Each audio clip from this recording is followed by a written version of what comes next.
Welcome you back to the Patrick Netherton Show right here in 1130 The Tiger, 103.3 FM. And joining us on the Pearl Shreveport hotline, one of my good friends and the man who is largely responsible for arguably, I'm going to say arguably, I'm going to go with the best broadcast setup at any Division II university in the country. That is Chris Babb from my alma mater, Ouachita Baptist University. Babb, what's up, my friend?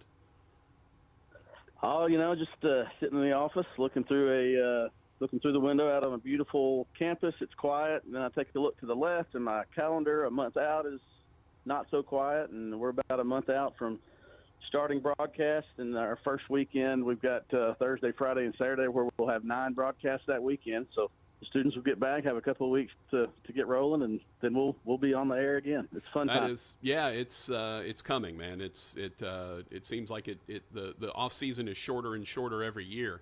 So I have you on for 2 reasons.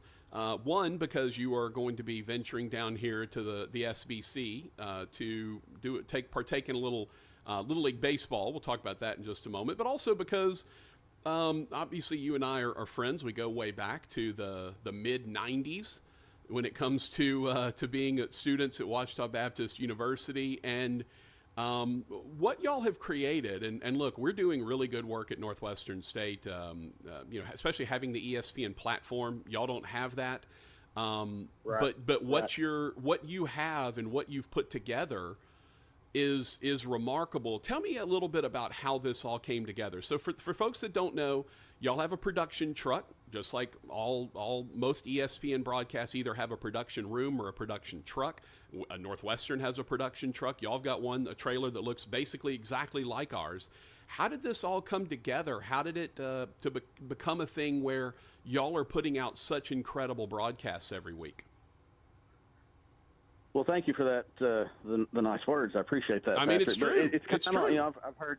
Yeah, I heard you've had David Antilli on from Northwestern, and the premise is the same. If you have students who are interested in entering this field in a variety of areas, whether it's talent, production, anything, the way they get better is by doing it. And the philosophy of our department at Ouachita, the Rogers Department of Communications at OBU, has Wait. Hold on. Are you telling me yes. that y'all love our producer here on the Patrick Netherton Show so much that you named the entire communications department after him? Yes. Okay. He's close. It's William Fenna Rogers. He was a Ouachita student back in the early 1900s. Had a cup of coffee in the major leagues. I think he might be of similar stature, and so there could be something we could look that up. But yeah. It is not called the Netherton Department of Communications, though. So look, I haven't sent y'all a dime, brother. Y'all, as soon as I start making money, I promise you I'll send you some money. But I ain't making money right now, so. Coming up and speaking to students is great. We'll take that. But really, since we were in school, and you pained me when you said mid-'90s, because kids these days think that might as well be the 50s or 60s. But we started our freshman year, the fall of our freshman year, with Dr. Jeff Root, who's still the dean of our School of Humanities here. And he said, would you guys like to get involved in high school football broadcast? And we both said absolutely. And then 4 years later, we had done high school, we'd done college, we'd done Ouachita football and some basketball as well. And that philosophy is the same. So from day one, students who are freshmen have an opportunity. We'll have a meeting on probably around August 21st, or 19th or 20th, somewhere around there, with our students, about 30 or 35 of them, from freshmen to seniors who really have an interest, and trying to put them in practical, high-impact learning experiences from day one. Obviously, the classroom is important. That's where you have to take care of your work in the classroom to get your college degree. But just sitting behind a board and running a show, producing, directing, switching, calling games is how you really get better. And so we think we are kind of unique in that we have put it into the curriculum. We're an academic in the academic department, and we work very closely with David Sharp, the director of athletics, good friend of both of ours, and we have a great relationship with the athletic department in that it's a program that is academic in nature, but it also is a benefit for the university, and we're proud of the work the students do. We've got lots of did 114 live events last year, and we did about 70. I consider them maybe studio shows, whether they're podcasts or studio TV shows and things like that in addition. So a wide variety for students who want to do some of the live event production, but also those who are maybe student athletes and they can't help us with the football games or the volleyball games because they're in season. So we find avenues for those as well. One of the things I love, and again, we have a similar curriculum at Northwestern State where I taught a sportscasting class a couple of years ago, and it was funny because one of the kids in that class was just not a great talker, not particularly gifted in terms of, putting a headset on, getting the microphone, that kind of thing. And their final for the class was they called a softball game. Like that was their final. And they did it on ESPN Plus. It was our ESPN Plus broadcast. And I paired them up and they did games together. And this one kid goes, "Hey, look, for the final, like, can I just skip it? Like, I know I'm not going to be on the microphone. I'm not going to be in front of the camera. Like, I want to be behind the camera." And I was like, "No, you need to finish it out. Like, I'm not going to give you an F because maybe you're not good at being on the microphone. Like, I'm not going to give you an F for that. You just have to go through the process." He went through the process, and now he's working at one of the local TV stations as a camera operator producer. So the thing I love about this curriculum, Chris, is the opportunity to, hey, let me go check out being on a camera. Let me get in and do audio. Let me do graphics. Let me get in and produce a game. Let me direct a game, right? You usually do the producing and directing when you get a little older, if you have more experience, because those are kind of your linchpin positions. Let me call a game. And then it gives you the opportunity to experience all of it and then say, hey, I've got experience. I don't like this, this, and this. I'm going to go be a graphics operator. And boom, you get to go be a graphics operator somewhere. And it also helps them understand what the other people in the other roles on the broadcast are doing. Yeah. If they've sat in that the play-by-play seat one or two times, that might not be their cup of tea, but they do understand when they go back to be TD or director or producer, they understand a little bit more of what that play-by-play announcer, the color analyst are going through. So it kind of helps everybody do their job a little bit better as well. So, yeah, I agree with that. We encourage students to strongly encourage those to get experience in different positions. We were able last year I had an incoming freshman. This has kind of been the mode for the last few years. Someone say, "Hey, I think I'd like to try this." And we try to make it happen. We had a incoming freshman last year. He said, "Hey, I got my Part 107 pilot's license. Can I fly the drone?" Okay. Absolutely. Y'all got a drone? Look at you, big time. We added the live drone to the broadcast, and we used it at football, and then especially during which I know you've talked about it some, but I still would incorporate the Battle of the Ravine between Ouachita and Henderson, when we're literally right across the street from each other. We were able to help tell that story by taking the drone over Henderson's field, coming out from a break, and just kind of pan to the right, and as you can kind of visualize it because you've been here, but kind of tell that story of how close the two universities are through our visual element. And he was a freshman, and he's going to be one of our student leaders this year. And it's really kind of a, hey, I think I'd like to try this. And so we try to make it work.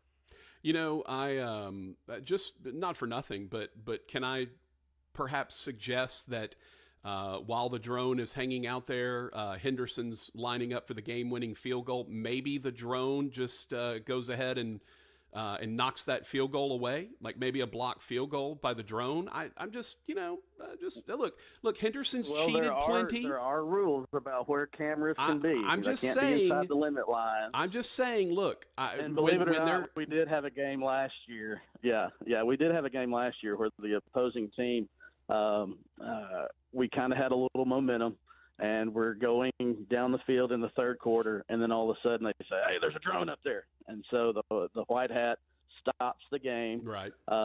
Asks about it. We said it was across the highway, so it has come into play. We got clearance from our conference commissioner that we were indeed not breaking any rules, and that made it into the pregame meeting with the coaches and officials from that point on. I'm just saying, look, the drone can just chill outside the stadium. Then when Henderson's getting ready to line up for the game-winning field goal, suddenly the drone appears and kamikaze style just sacrifices itself to make sure that the ball gets knocked away. Because, look, we know Henderson's a bunch of dirty cheaters. We already know that. They put cameras in trash cans and stuff. Like, we know all this. So, let's stoop to their level for once. I like it. I'm down with it.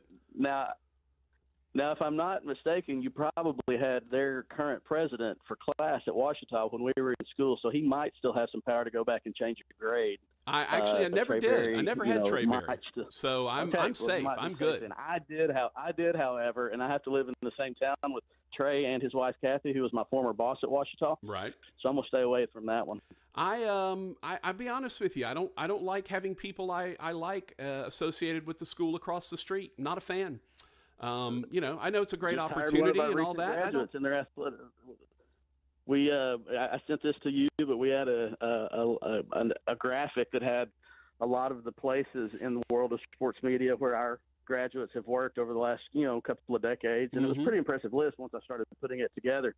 And I was able to add Henderson to that because they just hired one of our May graduates to be their director of athletic communications. And so I figure if they're hiring a Ouachita graduate for president and a Ouachita graduate and the director of athletic communications, they're figuring something out. But no, it's a great rivalry for those of you in North Louisiana or wherever you may be. If you're not familiar with the Ouachita Baptist and Henderson State rivalry, we play this year. It's Saturday, November 16th.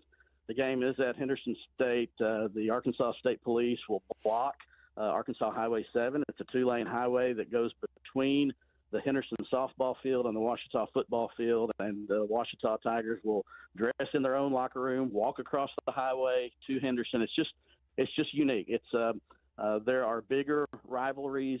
There are rivalries with bigger alumni bases, but I challenge anybody to find a more unique, intense rivalry than this one. And I know, I'm preaching to the choir when I'm talking to you, sure. But we're only 2 hours. But I'm getting ready to make the 2-hour and 22-minute drive from Arkadelphia to Bossier, Shreveport this evening, and so it's a quick trip up. So we invite anybody to come up and check it out this November. Yeah, it's like you said. I mean, the visiting team dresses in their own locker room, walks across a 2-lane street, and walks to the field, the opponent's field. That's how close they are. I love it. It's so good. And I got to get game day there. Like I got to get more ESPN influence and get game day. We are shooting. David Basil is instrumental in the Little Rock Touchdown Club and almost every award there is many awards in college football.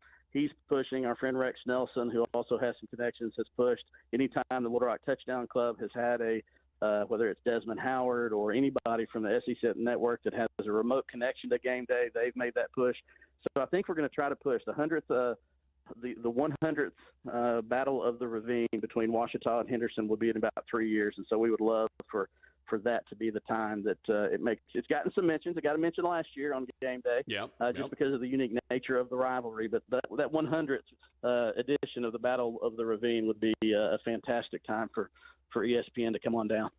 Yeah, look, any rivalry that consists of the history where a homecoming queen gets kidnapped is a beautiful rivalry. There's no doubt about that. Talking to Chris Babb from Ouachita Baptist University. He's the I've already forgotten your title. Director of Sports Student Sports Media Productions. Yes, our organization is called the Ouachita Sports Digital Network, and so we do all of our live broadcasts. We have a creative arm, which many students are interested in the live production, but they're also interested in visual storytelling, whether we call them hype videos or cinematic type videos. We have a handful of students who are a part of OSDN through that.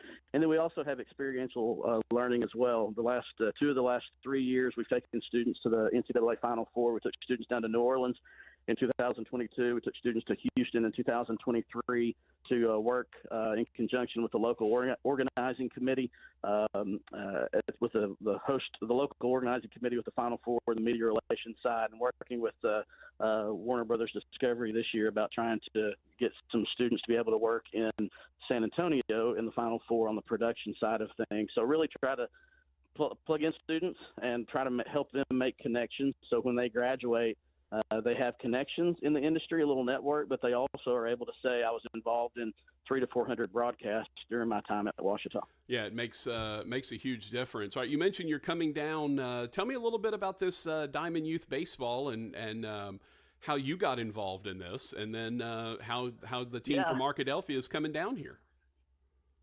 Yeah, so, Diamond Youth Baseball is one of a couple of different youth baseball organizations similar to Little League, Cal Ripken. The Arkadelphia Baseball Commission, that is our league, has kind of been involved in all of those over the years. And this is our first year with the DYB. And so we had a state tournament, and our team qualified to come down for the DYB Division I Majors tournament in Bossier, put it out in front of the parents, and they were like, let's go. It's 2 hours away. It's not a bad trip. And so we're headed down. Some of us are headed down this afternoon, evening. Some of us are headed down tomorrow.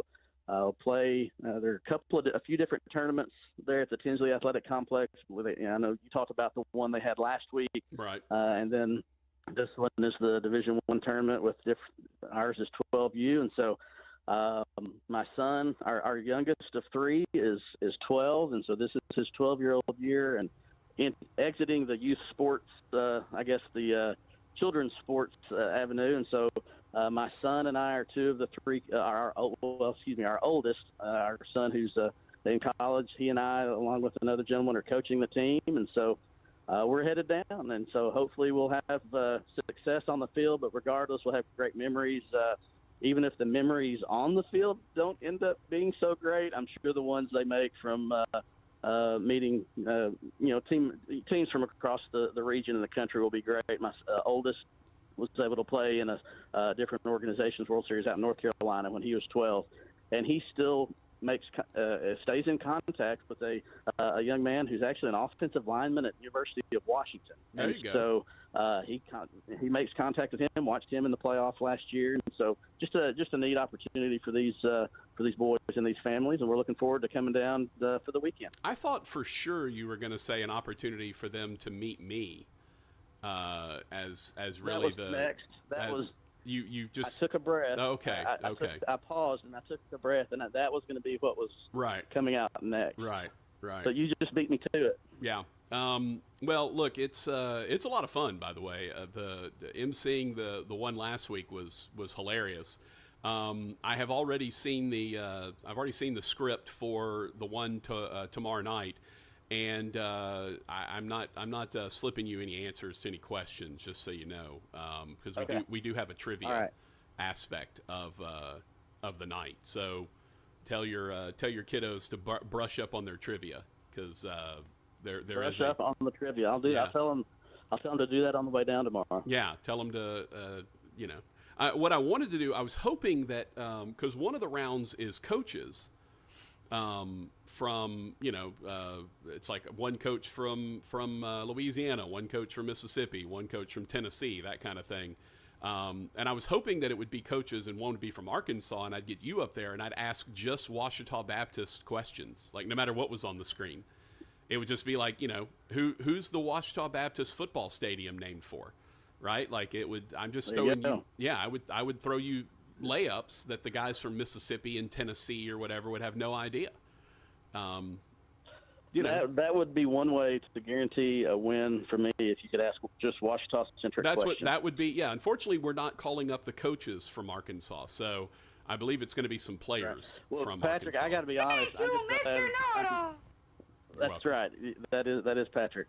And I am just glad we're in a place that you don't have to explain how to pronounce Ouachita. That's true. North Louisiana is one of the only places when we talk to people from there, we don't have to explain the pronunciation of Ouachita Baptist University. So it's almost like we're in the same place. Well, and we just have to get y'all to figure out how to pronounce Nevada correctly, because Nevada County ain't it. Like we gotta. Nevada County. There are a few. Yeah, there are a few differences. Yeah. There are a few differences, but thankfully, Ouachita can only really be pronounced one way correctly. That's true. Well, correctly, yeah. There's plenty of ways it can be announced, and we've heard them all. Hey, last thing before I let you go, Babb, what for folks that may be interested, I've already stumped for Northwestern's program, but for folks that may be interested in, either their kiddo or them or whatever, of being a part of that sports media program at OBU, what's the best way to go about it? Yeah, we'd love to visit with anybody. I do remember when we were in school together in the late 90s, there was a lot of students from Shreveport-Bossier area. A lot of them still live in the area. So, by the way, that's mostly responsible. That's mostly the responsibility of the First Lady of Henderson State University right now, Kathy Berry. That's right, Kathy Berry. She recruited me. Right. We just need to she's the reason she's the reason I ended up in Arkadelphia. So yeah. That's right. Now we need to make sure when they come up to Arkadelphia, they turn right instead of turning left. Correct. To go ahead and come to our campus instead of theirs. Now, feel free to reach out. Maybe the easiest way to reach out to me personally would be through just email me at BABBC. So that's babc at obu.edu. You can find the Ouachita Sports Digital Network on Facebook. I guess we could call it Twix, a mix of Twitter and X. I guess you can find us there. Yeah, Twix. You can find us there as well. But phone number is 870-245-5207. That's to my office. But I'd be glad to visit with any students who might be interested in studying the sports media industry, and getting some practical experience while you're in college. Or just go out to Tinsley Park and yell at the Arkadelphia coach for his decision making. You could do that.